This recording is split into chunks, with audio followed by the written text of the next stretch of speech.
तो ओडिशार समस्त चाषी भाई भौणी मानक पई गोटे बहुत बड़ इम्पोर्टाट अपडेट रही। आपण मैंने राज्य सरकार तरफ जो सीएम किसान योजनार सहायता राशि पाइबे कि नहीं एने आपण मानकर बहुत सारा कन्फ्यूजन थिला। एवं ये जो सीएम किसान परवर्ती किस्ती आपण मानकु केबे मिलिबो एवं जो माने आवेदन करचंती तांकर वर्तमान पेंडिंग अछि तो सेही पेंडिंग टंका केते बेले एप्रूवल हबो ता सहित आहुरी मध्य बहुत सारा डाउट थिला जे एथरो सीएम किसान ले चाषी मानकु केते टंका मिलिबो एवं भूमिहीन परिवार को केते टंका मिलिबो। तो ए विषय जहाँकि आज भिडियो रे संपूर्ण डिटेल्स जानिबा एवं आपण मानक पई गोटे बहुत बड़ खुशीर खबर जोटा कि सीएम किसान परवर्ती किस्ती आसंता एप्रिल 20 तारिख दिन मिलिया पई जाउची। तेणु सबकिछि डिटेल्स आलोचना करिबा। भिडियोटी आपण मानक पई इनफॉर्मेटिव रहिबो। जो माने पूर्वरु सीएम किसान योजना रे आवेदन करचंती बा जो मानकर नुआ आवेदन करी प्रथम किस्ती को अपेक्षा करचंती समस्तंकर एही भिडियो रे सबकिछि डाउट क्लियर हबो। तेणु भिडियो को जमारू स्किप न करी प्रथमरु शेष पर्यंत देखिबे। ता पूर्वरु जदि चैनल को प्रथम दर विजिट करचंती वीडियो को लाइक करिवे, चैनल को सब्सक्राइब करबा सहित पाखरे थिबा बेल आइकन को क्लिक करी ऑल ले सेट कर देबे। सर्वप्रथम जो अपडेट टी रही जे सीएम किसान योजनार टंका केबे मिलिबो। देखो सीएम किसान योजनार टंका जोटा कि आपण मानकर फिक्स थाए आमर जो जेमिति पीएम किसान ले कोनोसी डेट फिक्स न थाए बा पर्टिकुलर कोनोसी डेट रे दिया जाय नहीं, किंतु आमर सीएम किसान जोटा कि ओडिशा सरकार तरफ चाषी भाई भौणी मानकु जो सहायता राशि मिली थाए एटा आपण मानकर वर्षरे दुईटी किस्ती रे जाकी मोट 4000 टंका आसी थाए एवं यही दुईटी किस्ती केबे प्रदान करा जाय देखंतु ना वर्ष आरंभ रे एप्रिल मासरे मन रखु प्राय एप्रिल मासरे आपण मानकर डेट कथा जदि देखिबा पर्टिकुलर आपण मानकर डेट डिक्लेयर होई नथाय, किंतु आमर उड़िया जो रही आमर अक्षय तृतीया मन रखु अक्षय तृतीया रे प्रत्येक वर्ष सीएम किसान प्रथम किस्तीर टंका आसी थाए एवं द्वितीय किस्तीर टंका जोटा कि आपणकर नुआ खाई आसी थाए। तेणु यही दुईटी दिन जोटा कि राज्य सरकार तरफ आपण मानकर सीएम किसान योजनार टंका प्रदान करा जाए। तेणु चलित वर्ष अक्षय तृतीया जोटा कि एप्रिल मास 20 तारिख रे पड़ुची। तेणु एप्रिल 20 रे आपण मानकु सीएम किसान योजनार सहायता राशि मिलिबो। आ जो माने आपण मानकु फेक वीडियो दउचंती जे मार्च 20 रे मिलिबो, मार्च 28 रे मिलिबो, सेमिति किछि नाही। फाइनल डेट मन रखंतु एप्रिल 20 रे फाइनली आपणकर सीएम किसान टंका मिलिबो। एटा गला फास्ट आपण मानक डाउट। सेकेंड डाउट जोटा कि रहिछि आमर एथर कृषक मानक अर्थात क्षुद्र नाममात्र चाषी को केते टंका मिलिबो एवं भूमिहीन परिवार चाषी को केते टंका मिलिबो। देखंतु जेतेबेले आपण माने सीएम किसान आवेदन करचंती एथिरे दुई प्रकार चाषी को जहाँकि सहायता मिली थाए।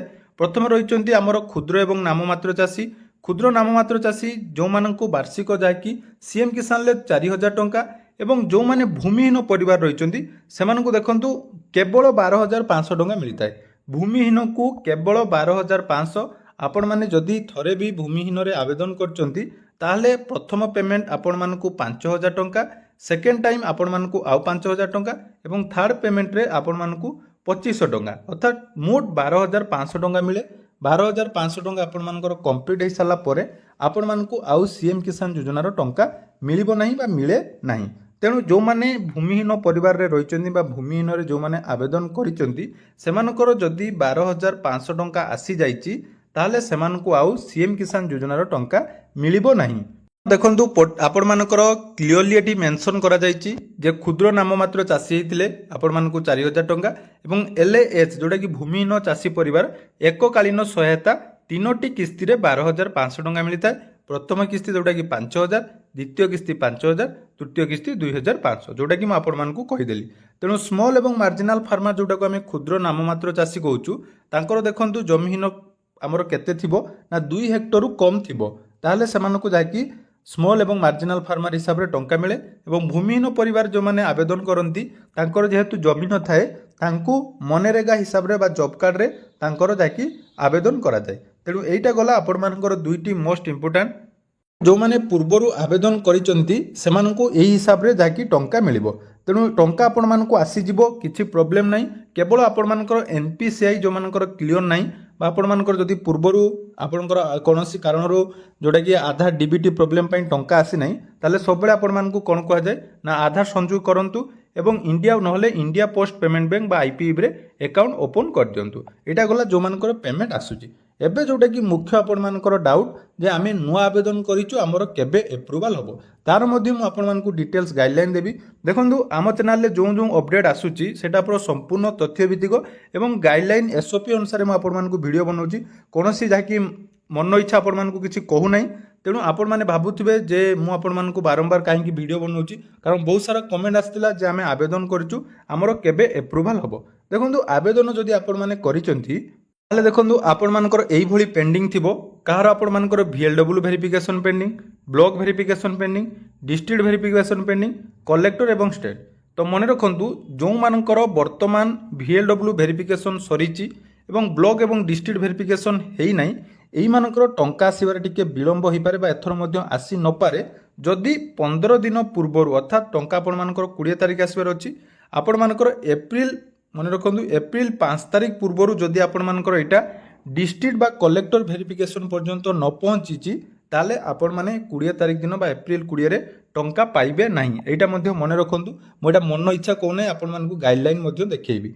आउ रहिला जो मानकर कलेक्टर वेरिफिकेशन एवं स्टेट वेरिफिकेशन अछि सेमानको पई देखंतु गाइडलाइन जोटा कि रहिची तो एटी आपण मानकर क्लियरली जोटा कि एसओपी रे मेंशन अछि जे आपण मानकर जो वेरिफिकेशन टी हुए सीएम किसान ले एटा आपण मानकर प्रथमे जो फील्ड वेरिफिकेशन टी VLW ताकि करिथांती से आपण मानकर सब किछि डॉक्यूमेंट वेरिफिकेशन करंती एवं जमी डिटेल्स अनुसार आपण माने क्षुद्र नाममात्र चासी बा आपण मानकर बृहत बा मध्यम धरण चासी से जाकि क्षेत्र परिदर्शन करी तांकर जोटा कि चिन्हट करंती एवं फाइनल जोटा कि देखंतु एटी लेखा जाईची जे जिल्लापालक अनुमोदन क्षेत्र स्तर जांच पर्यायर अंतिम प्राधिकरण भाव विवेचना करा जाए जहाँ चरम एवं बाध्यतामूलक अटे।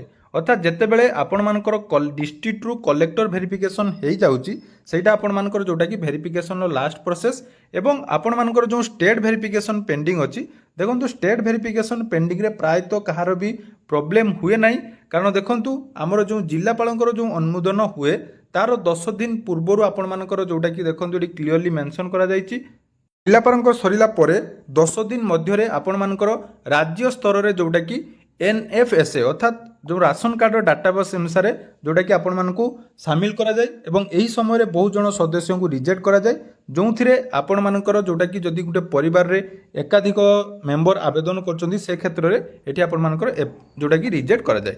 तेणु जेते बेले टंका आसे तार 15 दिन पूर्व देखंतु एठी क्लियरली लिखा जायछि जे सीएम किसान सहायता राशि वितरण रो 15 दिन पूर्व जिल्लापालक द्वारा योग्य घोषित आवेदन गुड़िक सीएम किसान सहायता वितरण पर चूड़ांत तथ्य भाव में विवेचन करा जाए। अर्थात एटी आपण मानकु कोन कहगला ना सीएम किसान योजना जते आसे तार 15 दिन पूर्व आपण मानकर जोटा कि स्टेट लेवल वेरिफिकेशन कंप्लीट हुए स्टेट एवं आपण मानकर जदि जिला स्तर रे किछि पेंडिंग रही जाए ताहा मध्य 15 दिन पूर्व क्लियर करा जाए एवं 15 दिन पूर्व जो मानकर क्लियर हुए सेही मानकु ही आमर सीएम किसान योजनार सहायता राशि मिले तार अर्थ आपण मानकर कौन है ना जो मैंने आवेदन करचंती स्टेट लेवल वेरिफिकेशन पेंडिंग अच्छी बा आपण मानकर डिस्ट्रिक्ट लेवल पेंडिंग अच्छी ताहा आपण मानकर जोटा कि क्लियर हो जिवो एवं आपण माने 100% टंका पाइबे।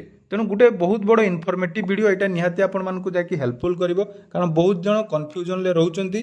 तेणु आज रो वीडियो रे आमे जानिलु जे सीएम किसान ले काहाकू केते टंका मिलिबो एवं आमर जो माने आवेदन करचंती सेमानकर आवेदन केबे एप्रूवल हबो। आशा करूची वीडियोटी आपण मानकु निहाती इनफॉर्मेटिव लागिथिबो। तो जदि वीडियोटी भल लागिची चैनल को सब्सक्राइब करबे एवं आपण माने कोन कोन डिस्ट्रिक्ट वीडियो देखुचंती कमेंट सेक्शन में जणाइबे। धन्यवाद।